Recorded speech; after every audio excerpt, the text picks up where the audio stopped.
girl Dom, aka Dominique, and I want to welcome you to the Create in the Chaos podcast.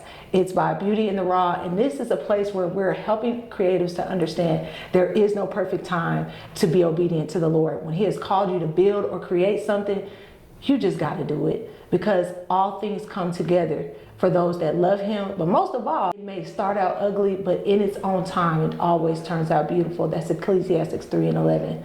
So I have our first guest with us today. I'm so excited. It is Prophetess PB, as we call her, Prophetess Brandy, aka Brandy Hicks, and I'm just so excited to have her. I'm excited to be here. Prophet Brandy Hicks is an affirmed prophetic voice dedicated to equipping the body of Christ with clarity, truth, and spiritual authority. Founder of Joshua's Camp, she mentors and trains intercessors and prophetic voices through teaching, discipleship, and community. Guided by the Holy Spirit, she ministers with truth, compassion, and prophetic precision, raising a generation who know their God, walk in their assignments, and advance His kingdom with boldness. So I'm so excited to have her in. We're going to dive right in. So how are you doing? I'm doing great. I'm so excited. I'm super proud of you, Dom. Thank you. We're not going to get started on this, but I'm proud of you. This is amazing, and I'm just really excited to see what is going to come of this through your obedience and the help that it's going to provide to not just creatives, but to moms, to entrepreneurs, to all the things that you are connected to that other people are connected to you through. Mm-hmm. So yeah, I'm excited. Yes, a lot of people don't know, but this podcast was a whisper from the Lord that He gave me. And it's been throughout the years He has told me to create in the chaos, but I have literally fought from doing it. When I say fought from doing it, I'm like, there's no way I could do this right now, through losses, through miscarriages, all the things. And the crazy part is I would build things, but when the chaos came, I'd stop. Yeah. And I'd be like, nah, I gotta stop. That's God telling me this is not the time, when in fact He was telling me it is the time. And that He was gonna supply whatever was needed, even if that was healing. Yeah. No matter what place in my life it was affecting. But a couple of weeks ago, we had a prophetic altar call, and I went to Prophetess B, and I was holding it together. I'm gonna hear everything, and I was holding it together to the point where it's almost like not another prophetic word. Yeah. And then you said something and my knees buckled. You said, God said, create in the chaos. And I could have failed right there, because how dare He tell me to, with everything going on. Yeah. With my two daughters' autism diagnosis, that just, we had everything going smooth and everything just flipped. Yeah. Finances flipped. Yeah. You know, things were uncertain. A lot of things dealing with, you know, legalities and stuff like that in the background. Sure. How could He be asking me to do this right now? Yeah. And so I'm trusting in the Lord with even doing this, but I just want to tell you thank you. Amen. So when I'm talking about precision, I have had the pleasure of knowing Prophetess Brandy for a very long time. And when I say that her heart is for the Lord, and to see her go into, look, we're going to be real and raw today. So somebody's going to be shedding some tears. Oh, man. But to see her walk in the space that she is walking in, I could not start this show off with no one else but you. Wow. And I had other people, but the way that your movement was like God said, this is the first one. This is where we're starting it out. And what we're talking about, that posture of yes, it's right on point. It's right where He want to be at. Our first question: the invitation God sends to us to create or build often comes dressed at a time that looks chaotic for us. Yeah, absolutely. Okay? But it's already been considered and taken into account by Him. What did that invitation look like for you, and what was your first response to it? Wow. Okay.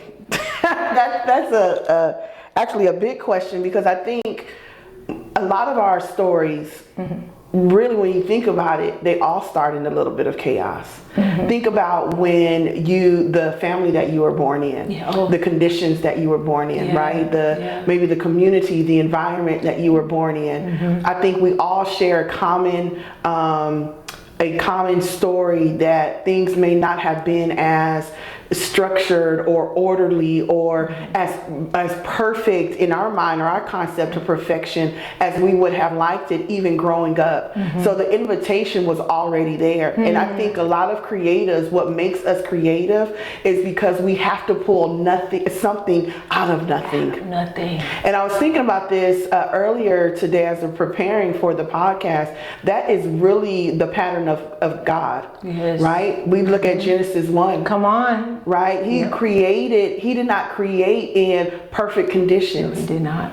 The earth was without form or void. And then he started to create and pull things out of and bring things down into, right? And he had the whole counsel of God partnering with him in that. And so really this invitation is just an invitation for fellowship with God. It is. Yeah. And so I think when I started really taking this invitation, receiving this invitation, it started as fellowship. It started as worship. Before anything that I am today, before I was any of this, I was a worshiper. I would be in my room when there was chaos growing up and drama and all the things. I would be in my room for hours just worshiping the Lord, writing songs, reading scriptures. And I'm talking about as early as 10 years old. Wow. And so that's where this invitation came from. And it's really what has helped keep me close to him, because I know that I cannot create outside of him.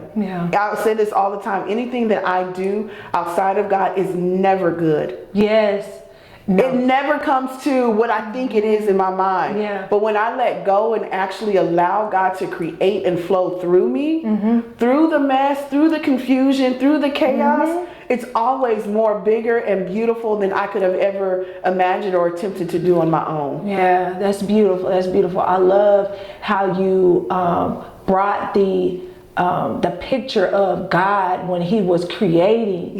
Because do we think that it's just something where when he's creating it's just like soft? Baby, we're talking about rocks, we're talking about the firmament, we're talking about the sea and the ocean. We're talking about that even when we're making food. Some of us are messy when we cook. I mean, every dish to make one small dish is in the sink now. And that's what it's like when we have as creatives, we think that the conditions have to be perfect. Somewhere we have learned it wrong. Another thing that you said that was really beautiful was that your foundation was already there. You're already linked to your Father.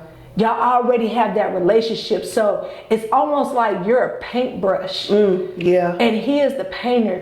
And he's using you to paint and create. Absolutely. Instead, the crazy part is, as a creative, we think we're the master and we're using the brush because we can create some things. We can. Now, if y'all are a polymath, y'all the ones that can go out there and make stuff happen. You can do makeup, you can cut hair, you can do it. I can do all those things. Some of those things I've had to literally do for my household. But when it comes to creating, when he tells you to do something, when he has formed you and made you to create something specific, he didn't ask you to go out there and create that. Yes, you can create it and it looks good, but it's not God. And it's not going to produce fruit. There you go. There you go. That is the major thing. As prophetic creatives, as creatives called by God, what we create produces fruit. Not for us. But for the kingdom. And it draws. Yes, it does. For his glory. Absolutely. We're gonna go on and on. I'm serious. I know this conversation is going to be robust. But we're gonna go ahead into that second question. Rawality. You know, God be giving me some words. I just love it. But rawality is a term Holy Spirit gave me, and it's when the rawness of life and reality, what God is inviting you to do, clash together. And it's real. It's not cute. It's ugly. It's you being face down on the ground. Yeah. I'm very serious, y'all. Like, if you got a cute story, this is really for those, like I'm saying, it's not been 1 year, not been 2 years. It can be all of your life. Yeah. And you've been like, yeah, it's never been a full yes. Ooh, yeah. And when you understand that rawality is what it is, Yeah. are you going to do what he's asking you? But the question is, what has been the rawality of the process for you? And that's going deeper. What areas in your life it affected your yes? And then also, is that relationally? Was that affected physically? Yeah. Mentally, socially? Debunk that for me. All of the leads. All Okay? the leads. All the leads. Okay. Leads. Relationally, physically, mentally, emotionally, spiritually, all of the things, right? The rawality is we can start. We skip childhood because we can sit there for we're gonna park childhood, right? But let's just start. I was married for 18 years, okay? And like we all say, no one gets married to get divorced. That's right. You do whatever you can to stay in that marriage, locked in, that this is it. And so the rawality was that I was at a place, I was at really a crossroads where I had to make a decision. And I think that right there, being not just a creative, but a prophet, being a leader, being someone that has a level of influence in people's lives, be it on a large scale or a small scale, that's a weighty decision. That is. And depending on where you are in the church spectrum or the church side of things, that could either be very frowned upon, where you are cast away, right? Yeah. You are thrown away. Yeah. You are no good. You are damaged goods, right? Or thank God, I'm so grateful for my community, for my church, where they covered me, they supported me, they prayed for me, they championed around me, and they continue to do that. And so I was able to come out of that. But I remember, and I tell this story all the time, really when it came real to me was I was at the point where I was like, okay, it's time. We got to make this happen. I remember being in my daughter's room on her bed, and I'm like, now I'm married at 19, had no kind of experience being a single woman. I go from daddy's house to being a married woman. And so I have no knowledge of paying bills by myself, taking care of things by myself. And so I'm like, how in the world am I going to do this? And I remember being on the bed and saying, God, I'm going to give you my yes. Yeah.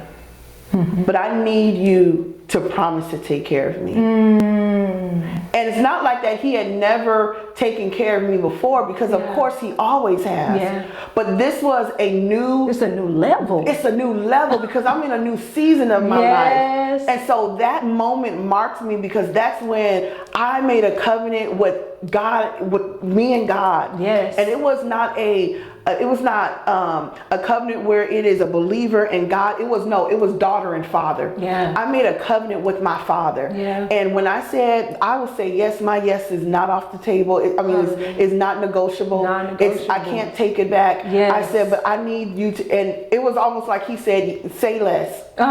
Every single moment after that, when I'd be like, Lord, this is a bill. And I don't have the money, right? I'm gonna need you. And he just was like, like, you don't ever have to worry about you having to choose between taking care of your necessities and saying yes to me. Hallelujah. When I gave God my yes, he promised to take care of the rest of the stuff. And I think that sometimes we look at our situations like, I have to choose. No, your yes is your guarantee of provision. Yes, come on. The reason why you're struggling with the provision of the Lord, with the security of the Lord, is because you're out of agreement. You're out of covenant with him.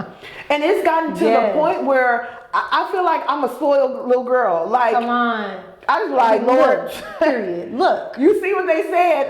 You see what gotta happen? And he's never let my foot slip. I love it. Right? Yes. And so the reality is there are things that I've had to navigate, divorce. I've had to navigate even physically with my health in the midst of my divorce, where it was a matter of, if I don't make a decision, my life was going to be altered, and it was. Yes. So in that moment, in that process, in that season, I experienced Bell's palsy twice on my face. Yes. Now, for those of you who do not know, Bell's palsy is facial paralysis, right? And so one side of your face is actually a virus that hides in the back of your spine, at the top of your spine.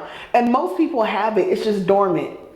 And it's triggered by stress. Wow. It was so bad that my blood pressure was like 2-something over 179. My God. Like, it was really bad. And so I'm experiencing this Bell's palsy.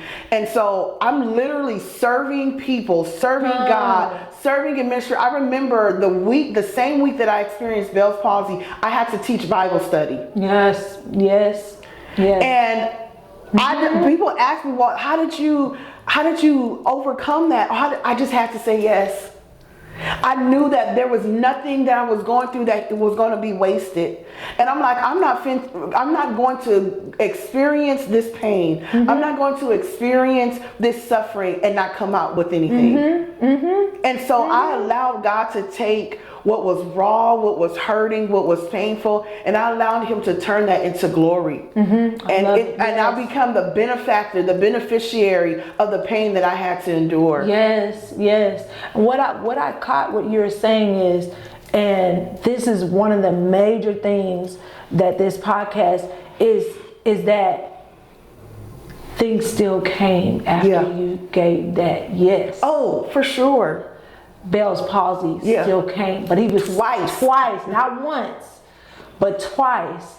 And in the midst of it, you still had to show up. I still had to show. I look at some of the videos from a couple of years ago where my face is literally deformed, where my lips are on the other side. Like, it looked like I had a stroke. And I'm like, girl, you didn't want to take a break? Like, you didn't want to still showing up on the internet, still leading our intercessory She really team. did. She really, did not miss a beat. And it was not me trying to do it it was the grace of God carrying me through that.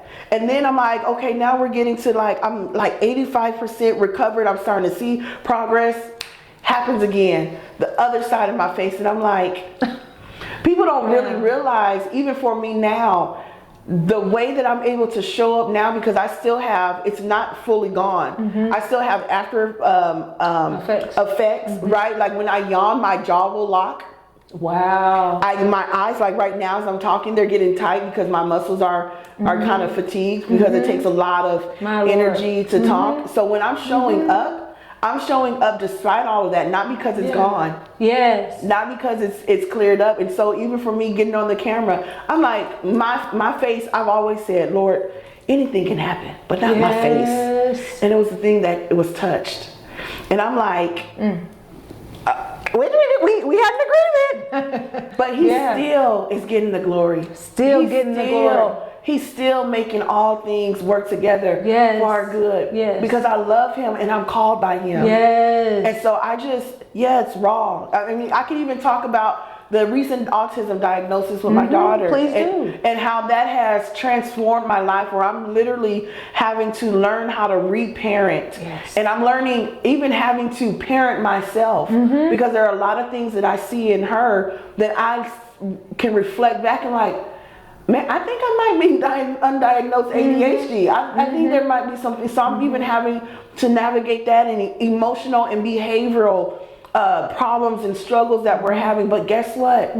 When I continue to say yes to God, he always provides a resource. He always provides provision. So my yes is currency. My God. Y'all. My yes is it. And I want to share this because the Lord began to talk to me about this morning. We struggle with our obedience because we feel like it's not accomplishing anything. But what the Lord showed me this morning, he said, obedience is energy. Come on here. And so when you are trying to build up to something, you have to build energy for it. Energy produces momentum. Yes. And momentum begins to bring in inertia. Come on. Now, I got my GED. I don't know nothing about this, so I know it was the Lord. Okay? Yes, it was. I took a test one time. So this had to be him. Okay? But that's what happens. And when we're like, I was obedient and nothing happened and now I'm just going to go back.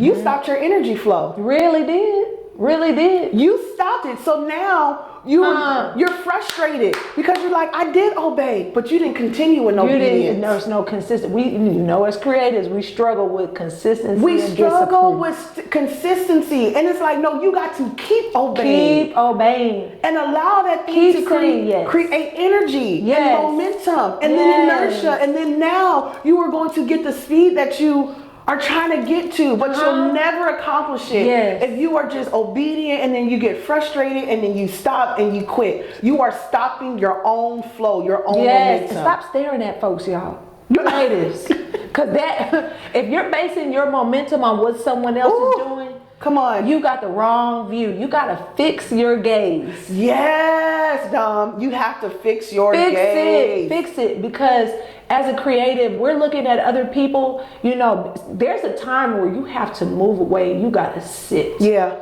So you can receive from God. Because you can go with your own instruction and then you fall into that was not doing nothing. Nobody did it because you didn't sit for the whole instruction, baby. You didn't sit for the whole instruction. I say that for my own self. Y'all, I would get frustrated. Well, I said yes and I went on ahead and I started creating it. And look what happened. Yeah, I went and did the event and nobody showed up.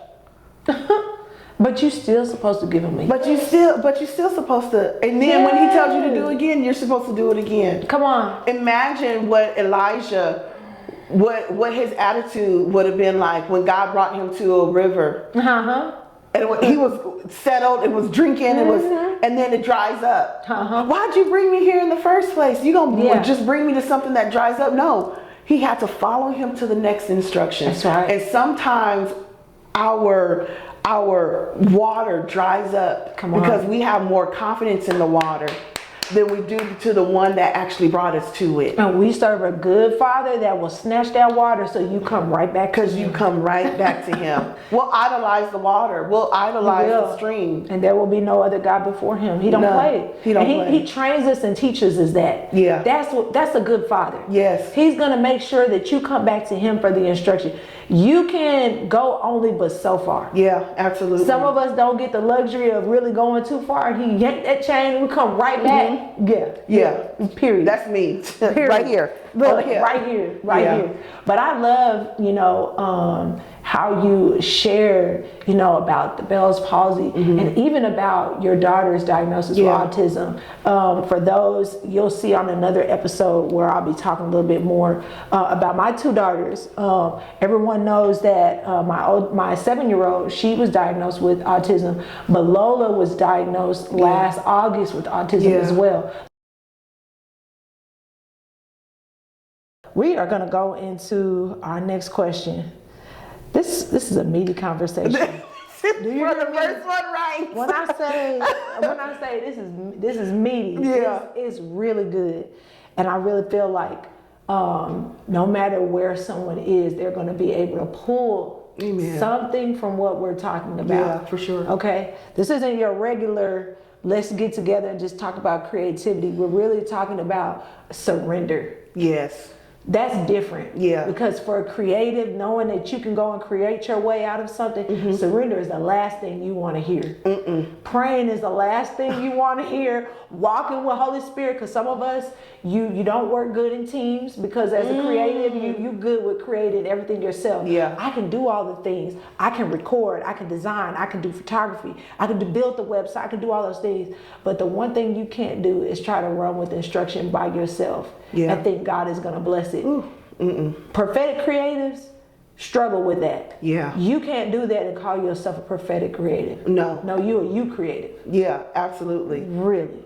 And Okay. I think that that's the big difference too, is when you are prophetic creative, that means that you are creating as representation of the Father.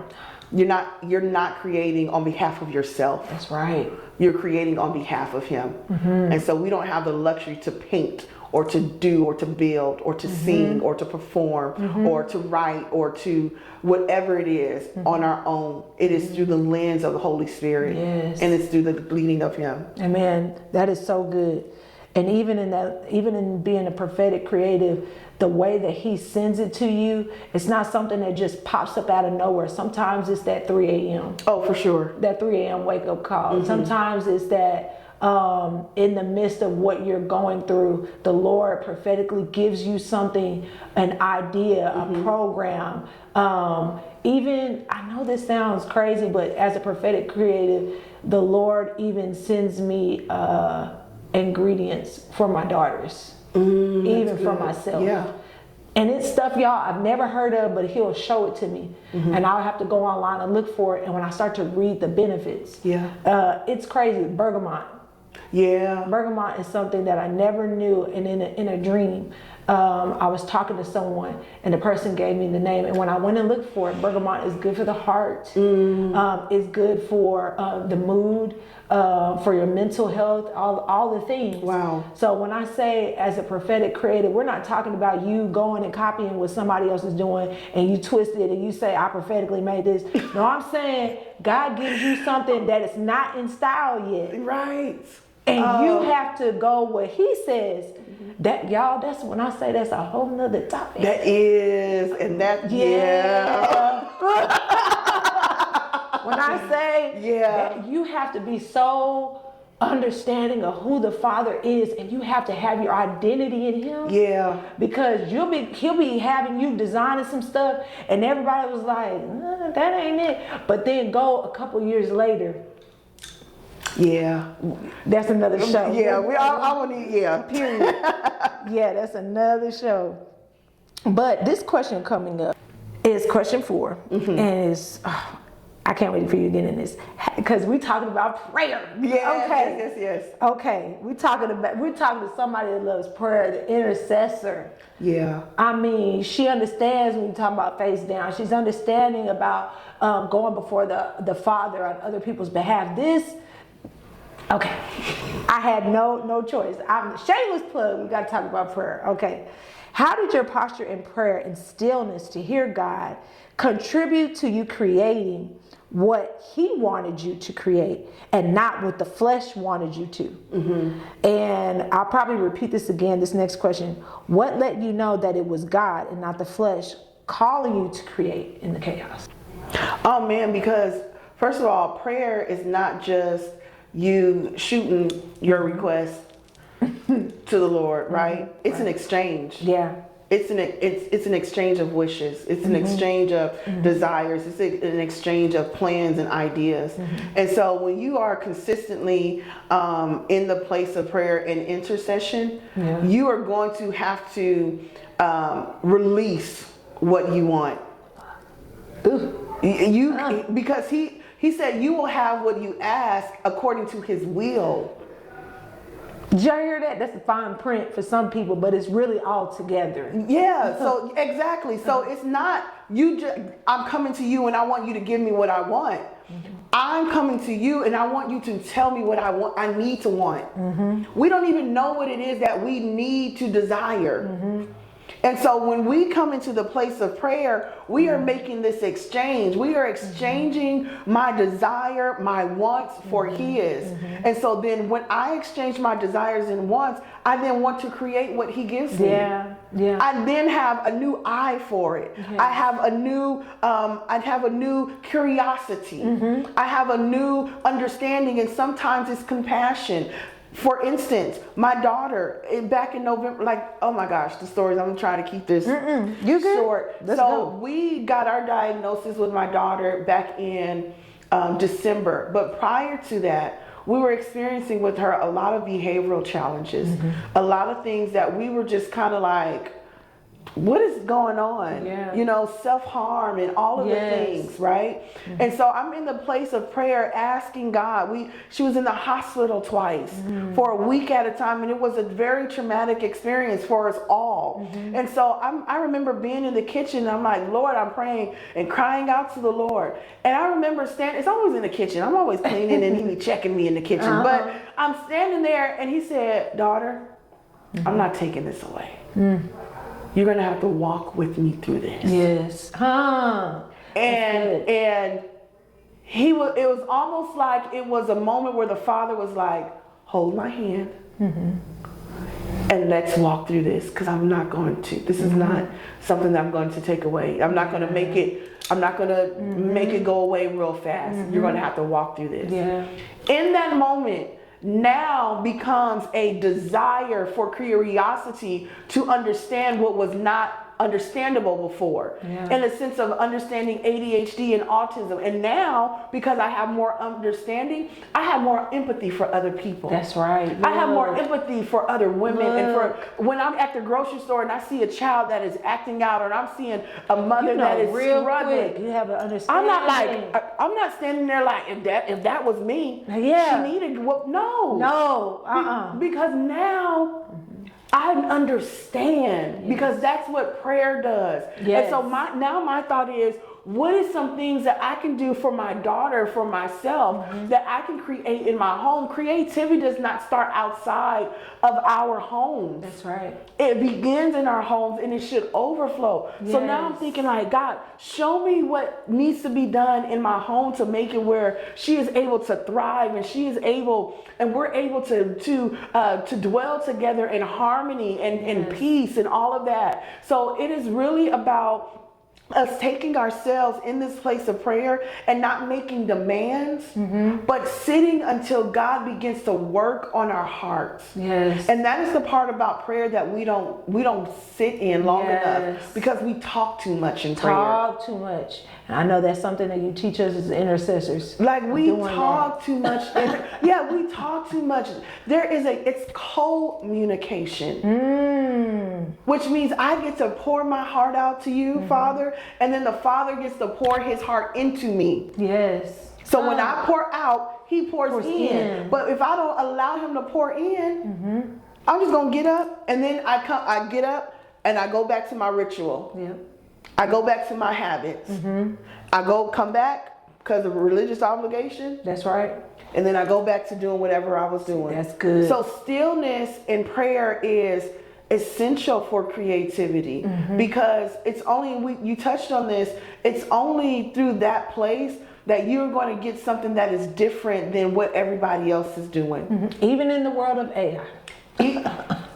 Even in the world, that is really, I'm trying to hold it. Come That is a on. really, a hold.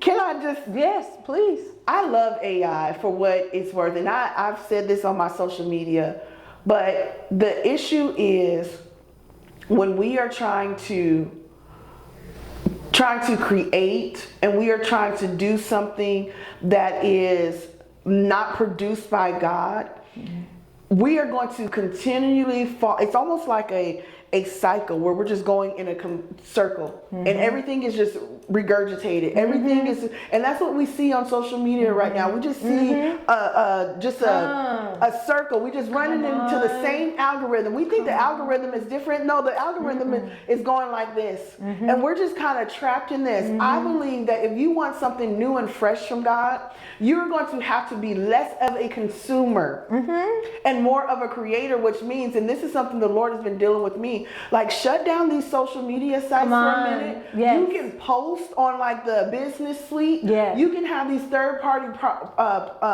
platforms that will post for you, so you can get out of your way, because this is what I've been seeing. A lot of people are under the impression that they're creating something that they're not. I have been watching people be mad at other creators because they stole a technique that the person did not create, but they popularized it and feel entitled for credit for it. But you're not creating anything. Come on now. So without creativity, there's no ownership. Come on. Wow. You That's cannot good. own what you do not create. Come on. That's good. That's good. Right? And so even with AI, you don't own that. Come on. It's a tool. And here's the thing you have to be careful with. If you do have something that you own that is a God-given creative thought and idea, you need to trademark it before you put it on the platform. Because once it gets to this place, it is no longer your property. Yes, all bets are off. All bets are off. And there's going to be it's even happening now, but we're going to see it more to where intellectual property is not going to exist. Yes. Yep. Yes. There is no intellectual property on, so we are repeating and recycling the same thoughts. Even if you're able to take someone else's thought and build on it, it's not your original thought. Come on. It's you adding on to a thought, and a thought, and a thought, and a thought. Yes. So when you are trying to create, you have to really step away and get in the presence of God for something fresh and new. Yes. And that is the beauty, but it's also the not the curse, but it's also the downside of our social media and AI, right? Of it all. It's it's easy, it's accessible, it does what it does, but it's really going to make you have to withdraw from the race and get close to God and get still so that you can actually create something that builds legacy. That's the thing. And I really do believe God is drawing a lot of us as creatives to him. Yeah. But it is a choice. It's a choice. It's a choice. He's not getting ready to pull you, drag you, get you in here like if you're working at a 9 to 5 in order for you to receive, for you to create. No, it's an invitation. Yeah, absolutely. And that invitation is going to be why chaos and things are going on. Yeah. But if you come to him, you'll receive what you need to receive from him, and you'll start building something that other people will be like, how did you do that? Yes. Why do we think that the gospel can't be in the creative process? It has to be. As creatives, that we cannot share the gospel through even the process of what we're doing. Yeah. Because for me, another photographer per se may just go to a shoot, but me, I have to fast. Right. Baby, I fast before the shoot. Yeah. I'm praying for my client before the shoot. I'm asking God, show me what you want them to look like. Yeah. The recent shoot that I did, it got a lot of noise, a lot of love, because she was such a beautiful person. Yeah. She was intentional, and she is stepping into her time. The way that God is opening up these doors, I told God, I said, God, I want what I produce to be in agreement with her next. Ooh. And when I tell you, it got down to, I kid you not, y'all, when my clients go into their gallery, and they wear multiple outfits, I separate them with mini galleries. Yeah. And so she had one said Tay, it said Tay, the woman or whatever, but the other one, it said Tay, the mogul. And she sent me a text message and she said, why did you put Tay the mogul? Because that's something that God whispered to me in private, and I have it on my wall and I haven't said it to anybody. Wow, Dom. It's important that we are in tune with God, because if not, you're just like everybody else going out here taking folks' money and selling them a dream that has nothing to do with what he has them doing. Yeah, you're really just repackaging the same thing. And this is the thing, because I am in the Christian space of discipleship and then prophetic, and even that has become so commercialized. And this is something that I really wrestle within myself with. And even that, it's almost like we are wanting to take ownership over something that you don't own. Revelation. You don't own revelation. You cannot copyright. You cannot trademark it, y'all. Is this it? You cannot trademark revelation. Now, what you could trademark is your intellectual property, because we all see through different lenses. You can trademark how the process. You can trademark, maybe you got a t-shirt design or a logo maybe, but we are literally trying to trying to put a flag of ownership on the prophetic, and nobody owns that but God. Yeah. Only him. Only him. He owns that. Yeah. And so it's very important that we are not abusing what is freely given. That we are not taking advantage of people, and we're not reselling them. It's that strange fruit. Trying to repackage and reframe and resell what has already been given. Because it's not that the revelation is not there. They just are not privy to the books that you've already read. That's not your original thought. Come on. You read a book that they have not read yet. Come on, yes. And it's not to say that we are without revelation, because revelation builds upon revelation. That's why Paul said, be careful how you build upon the foundations. Teach. Right? Teach. But it's important, but the way that we are trying to create our own kingdom over something that God has really integrated and really is the DNA of the body of Christ is really strange to me. And it's something that I'm just like, Lord, you're calling me to this space, and I want to do it, but it has to be ethical. Yes. It has to be integral. Yes. I don't want to just sell another prophetic course. I don't want to just sell another class. And guess what? If in order for me to do something that has not been done, I have to stay still away. That's right. And I have to sit still in God's presence. Yes. And if I'm asking to receive something, I got to be quiet enough to receive it. Yes. And it also comes with you having to suffer for the language as well. Look, that's JD at church. She said that. She said you have to suffer for the language. If you ask for Warrior it. Prince, you said that? Wow. Yes, he did. That's powerful. Powerful. And I have it on my wall. So when I'm going through the things that I'm going through, and I'm asking God for it, that's something that God has shifted me in my prayer life, is to ask for the language. Yeah. I want to speak to the people that you have called me to speak to. I want to create for the people, for what you have called for me to create, to hook who you want for your glory, for the kingdom. Yeah. Not for me. Yeah. So that looks like me stealing away. Yeah. As the old song sing, for those that went to the church, stealing away to receive. Yeah. Sitting in prayer, fasting. Yes. Sorry, y'all, fasting is going to be a part of it. You're looking at someone that fasts. Yes. Yes. Please don't call yourself a prophetic creative and you don't fast. Yeah. You have to be willing to allow your flesh to die. You have to be willing to because again, being prophetic is not just a label that we put on ourselves to sound cool or different, right? It is a posture, and it should be a seal of who we belong to. That's right. When we talk about being as a prophet, I'm not coming in the name of Brandy. That's right. Being a prophet means I am coming as a representative of the Father, which means just like Jesus. Jesus said, I only do what I saw my Father do. I only say what I heard my Father say. Yes. And as a prophet, it is my obligation. Because otherwise, if I'm saying something different, that's tyranny.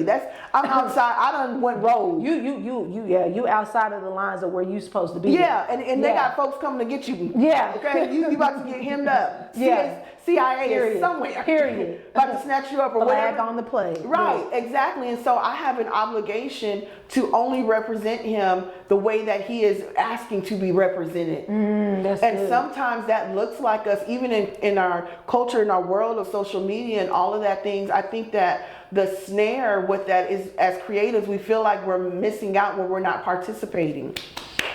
That's the thing.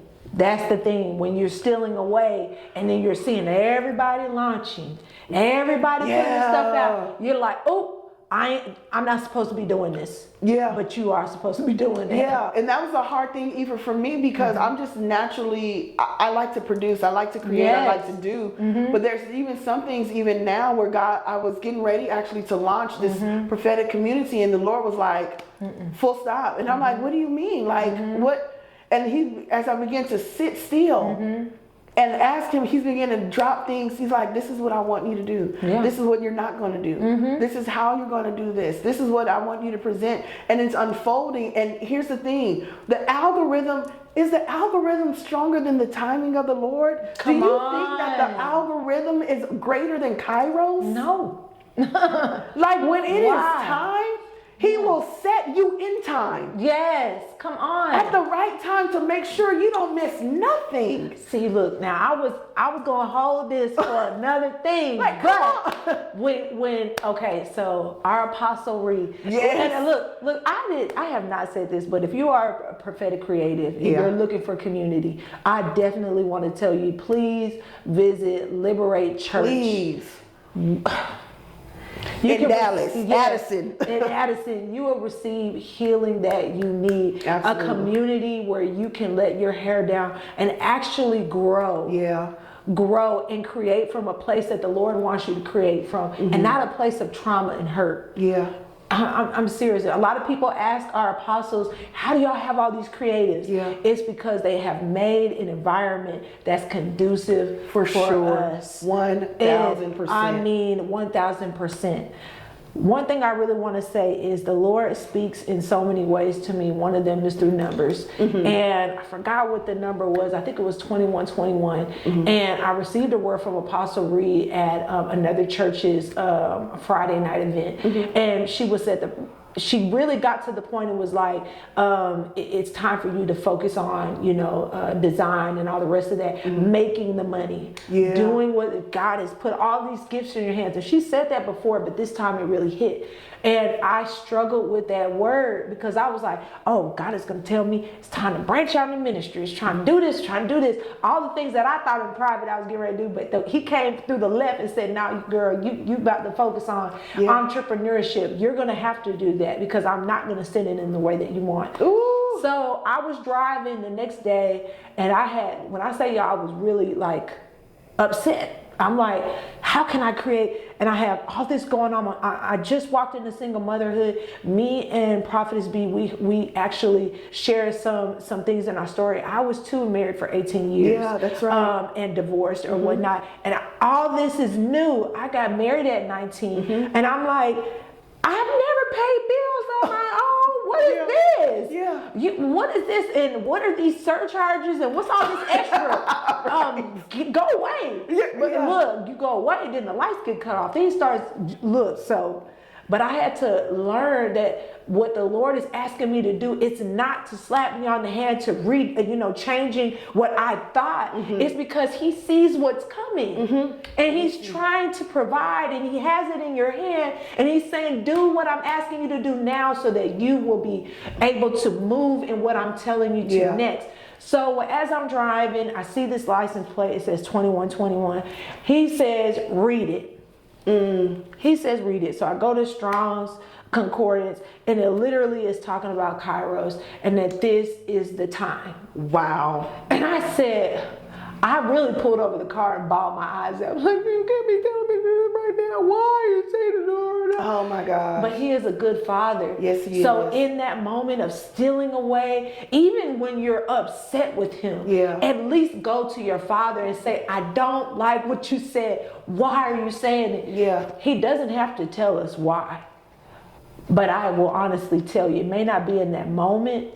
It may be in a couple of days, maybe in a couple of months, but he will tell you. Yeah. If your ear is open to receive it, if you're mature enough to receive what he's talking about. Absolutely. I thank God he doesn't show he doesn't show any of us what's ahead of us, because we probably freak out and run the other way. For sure. But because he's a loving father, he actually lets us know that in the environment, in what's going on, what's happening, I need you to do what I'm asking you to do. Yeah. And it looks like chaos, but what on the other side of this, it will be beautiful. Absolutely. And I mean, the way that flowed, and when we were talking about environments and stuff, it just flowed right into this next question. Okay.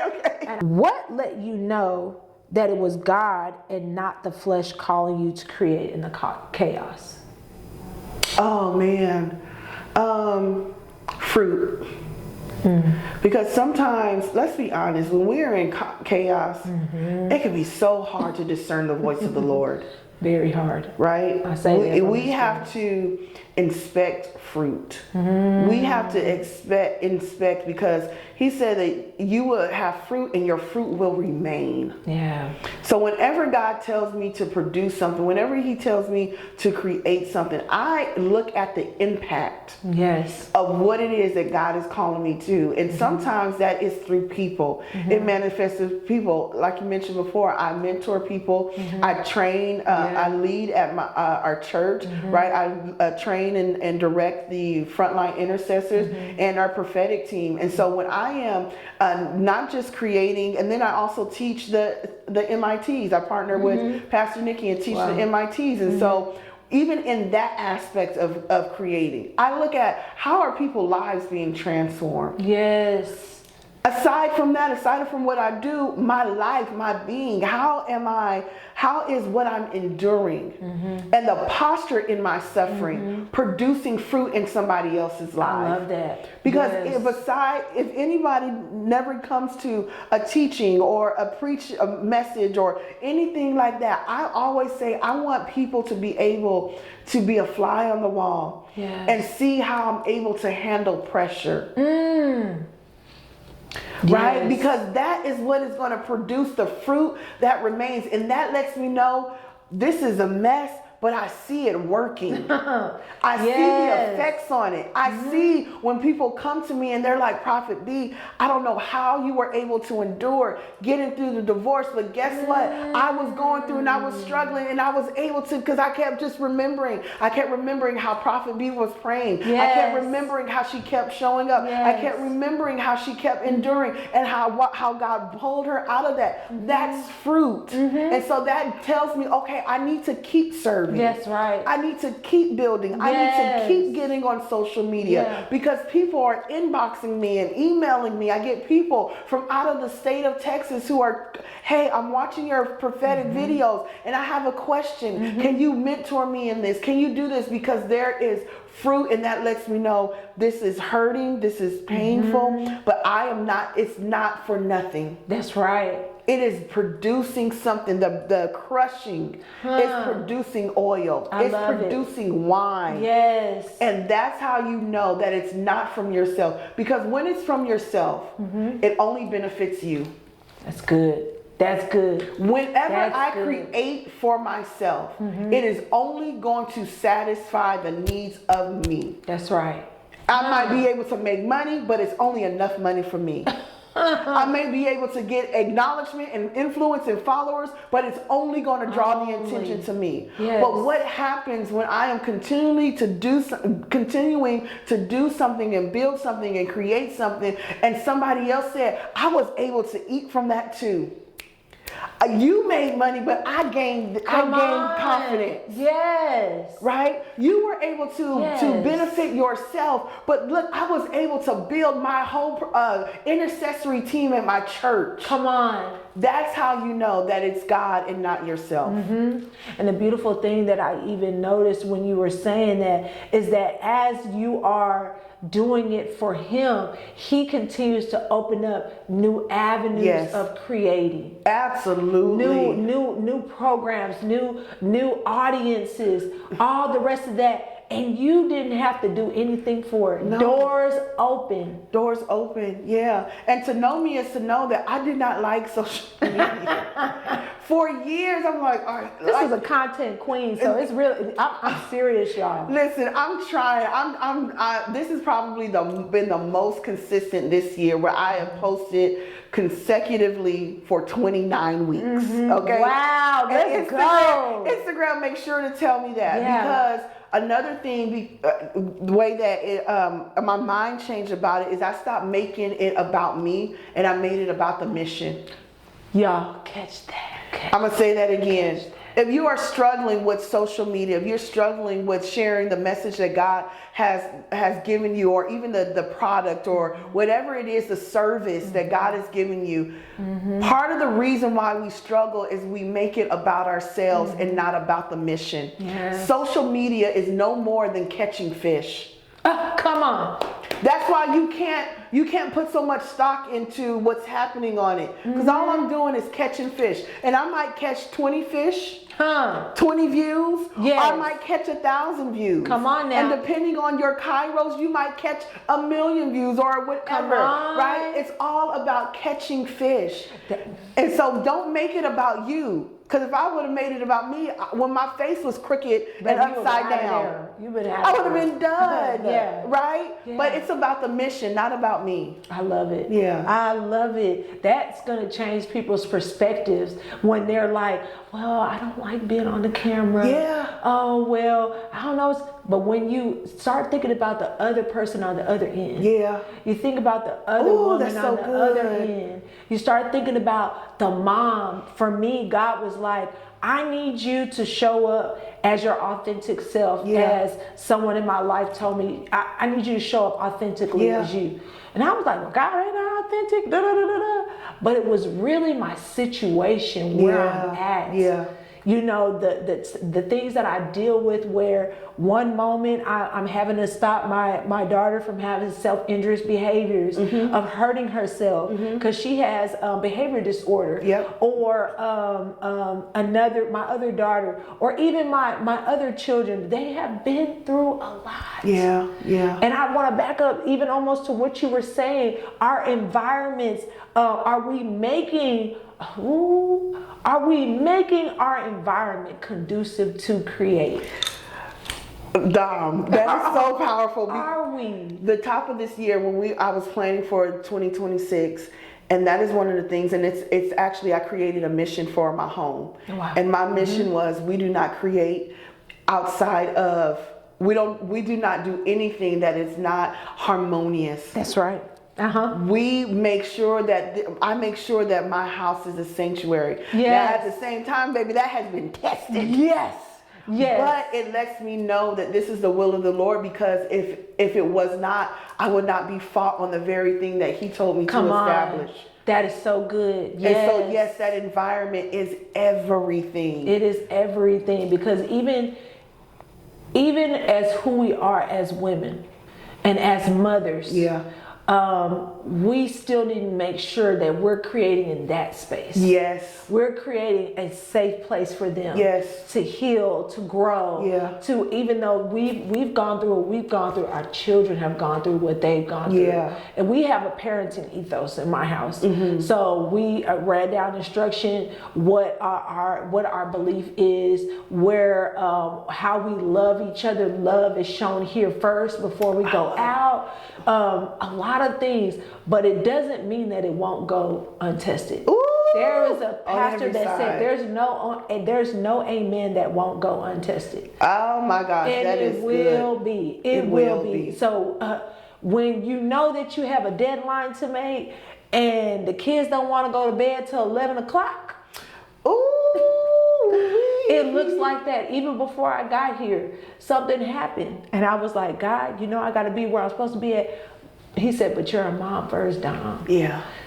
Your family is your first ministry. Everything else will come with it. And if I've called you to it, it is fine. It is well. Yeah. And you'll get to it. And it will be fine. It will be good, and it will be God. Yeah, okay? exactly. That's right. That's right. Yeah. Period. So as we're talking about environments, I want to go into our last question. It is a meaty one. Many people focus on Bezalel, who was anointed for a time to create different items for use in the temple of God. And we know he was good at laying gold and woodwork and all the things. We can call the environment controlled that he was in. Turn to the book of Nehemiah, who was called to rebuild the ruined walls of Jerusalem. Chaos in what he was dealing with. Yeah, for sure. People talking about him, lots of drama, but he was still called to rebuild this wall. He was called to cover what was going on in all these different areas, feed the people, all the things. And he still had to have his ear to God. He is literally building with one hand and a sword in the other. Two different environments going on. Bezalel, more controlled environment. Nehemiah, a very chaotic environment. One creating and the other contending and creating at the same time. Yeah. What advice can you give to the creative who is having to contend as they create, who may be struggling with trusting the process and timing of God? And he's asking them. Oh man, that is so good. What we have to first recognize is with Nehemiah, before he started to rebuild, he had a burden. So he was assigned to rebuild. He was assigned to that. And I think that we try to create without connectivity. We try to create where we are not fully engaged in every part of us. And that is the role of it. Nehemiah was an intercessor. Yeah. And so because he allowed his heart to be torn for where the condition of God's people was after they were out of captivity with Babylon, he allowed his heart to be torn. And because his heart was torn by that, it led him to move into places that he would not have usually. He was a cupbearer for the king, right? Yeah. And so because he was so weighted down with what was on his mind and his heart for his people, that got the attention of the king. Come on now. Right? And so he was like, what's going on with you? And so he was able to tell him, and then the king was like, well, yeah, I'm going to supply you. Come on. But even with that, listening to what is happening, his emotion, his heart, his pain brought him to the one who was going to supply what he needed. Yeah. And so I think we have to have more passion projects than we do just things that we're good at. I love that. Because God, when he's calling you to rebuild something, yes, there is going to be opposition. There is going to be pushback, because obviously the enemy did not want it built in the first place because it was destroyed.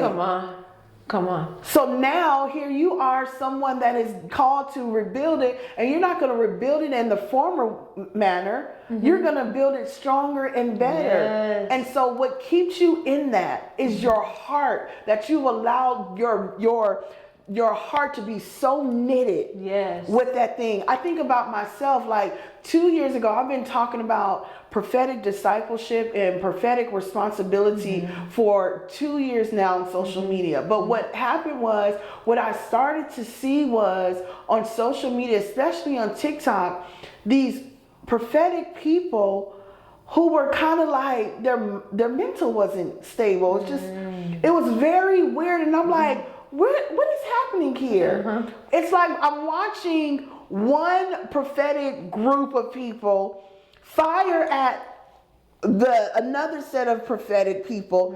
They throwing curses back and forth. People are prophesying things that are not accurate or not really rooted in scripture. While it sometimes is accurate, but it's not biblical. It's not, it's illegal. And that's a whole nother thing, right? Come on now. And so I'm like, Lord, this is crazy. Something is not going on. Something is not right. We're not being taught properly. Yes. And so it was so bad tonight. I had literally in intercession have been praying, Lord, shut it down. Shut TikTok down. Yes. And I got close.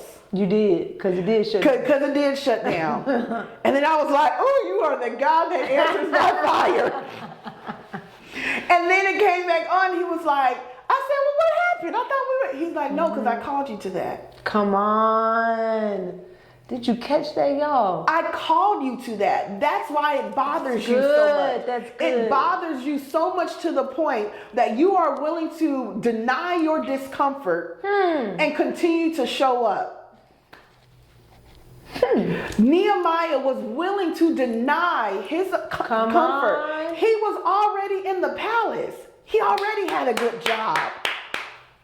His livelihood was not at stake. No. He was already being cared for and provided for. Yes. But he allowed the oppression and the degradation of another person impact him so that he moved from his comfort and put himself in harm's way that he could build something for his people. Again, that fruit, not for himself. That is so good. And so that you cannot be at the center of what God is doing.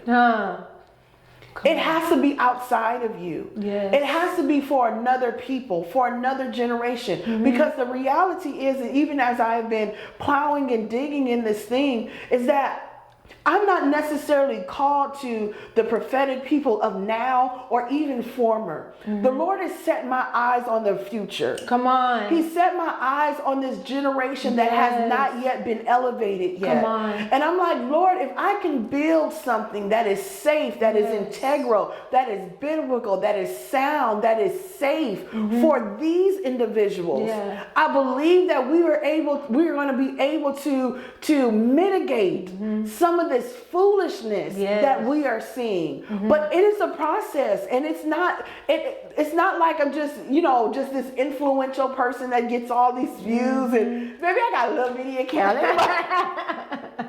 I got a little bitty account. Sometimes I get 100 people that'll view it. Sometimes I get 24. Right? But none of that matters. Why? Because God has literally, I would say this all the time, He put a burden on my back. Come on, ma'am. I cannot, until I obey, until its completion, it will not free me. That's good. And so that was what Nehemiah did. He was able to contend and create because he allowed his heart to be rended and to be broken for his people, for somebody more than himself. Okay. That's, y'all. So I want you to do this for me. I want you to speak to that person on the other side of that camera that needs to give God that yes. And maybe that yes is not going out and designing a new program, but it's just a yes to Him. Yes. What is something that you can tell them right now just to encourage them in this space? Yeah, for sure. I think that's the first thing that we have to establish, right? Because I think sometimes too, the caveat of being a creative is that we can tend to use that as an outlet. We can use it as escapism. We can use it as a means to kind of let everything else, that we can ignore the chaos and kind of go inward, and we can just focus on what it is that we're building and we're creating. But I believe that there are seasons where the Lord will even remove you from that. Come on. And He will call you unto Himself. And you have got to be able to put that down and put that on the altar so that God can give you something new and something fresh. And even more than that, so that He can minister to you. Because we don't want to create out of residue. We don't want to create out of just being on fumes. We want to create because we are so filled with the love of God. We are so filled with the presence of God, with the resource of God. He's not going to just send you out there just to use you while you are suffering within. That's not what we're talking about. That is, creating in the chaos is not about you creating and ignoring your pain. Come on. Or avoiding your pain. You cannot create to avoid it, but you can create in the midst of it and allow everything to come together. I have pictures of flowers in my home. And the reason why I do that is because it signifies to me that there can be beauty and imperfection coexisting in the same place. And He can take those things that are broken, that are ugly, that are messy, that are chaotic, and He can make it beautiful, but He wants to do it within you first. So come to Him, draw into Him, lean into Him, and give Him a yes, just simply in worship. Just simply in worship, and allow Him to unfold and do the rest. That's beautiful. I hope that you receive that. And not only that, but everything that we talked about today, that your heart has healed in some areas and that you have better understanding of what creating in the chaos really is. It's not like the world is where you wear this t-shirt and say that I'm struggling and I'm living my life with the struggle on my back. And it's never going away. No, it's quite the opposite. Yes. Going to the Father, receiving what he has from you, going to him in intercession, going to him like he is your father, Yes. a good father, and know that there is something in particular that he has for you in this whole thing. Yeah. It is not to break you and leave you for dead. It's not that. But I pray that there is restoration that God brings to you through this conversation and better understanding of just who you are as a creative. So I want to thank you all. This is the first episode. Yes. I'm so excited. So good. I'm so excited. But be blessed. Create.